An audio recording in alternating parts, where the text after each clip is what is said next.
اعوذ باللہ من الشیطان الرجیم، بسم اللہ الرحمن الرحیم، الحمد للہ رب العالمین، الصلاۃ والسلام علی اشرف الانبیاء والمرسلین، اللہم صلی علی محمد وآل محمد۔ ڈیئر ناظرین، آج جیسا کہ آپ جانتے ہیں کہ میری نہج البلاغہ کے اردو ترجمہ کی سیریز انشاءاللہ تعالیٰ بڑی ہی کامیابی سے اپنا سفر جاری رکھے ہوئے ہے۔ میں آپ تمام احباب کا شکریہ ادا کرتا ہوں جنہوں نے میرے چینل کو سبسکرائب کیا ہوا ہے اور مولا کائنات کے جو خطبے ہیں ان کو اردو میں آپ سن رہے ہیں۔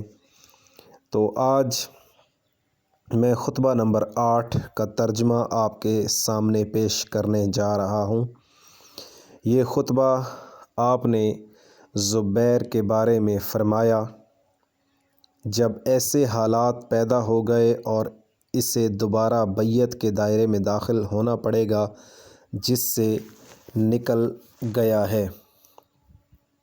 زبیر کا خیال یہ ہے کہ اس نے صرف ہاتھ سے میری بیعت کی ہے اور دل سے بیعت نہیں کی ہے، تو بیعت کا تو بہرحال اقرار کر لیا ہے، اب صرف دل کے کھوٹ کا ادعا کرتا ہے، تو اسے اس کا واضح ثبوت فراہم کرنا پڑے گا، ورنہ اسی بیعت میں دوبارہ داخل ہونا پڑے گا جس سے نکل گیا ہے۔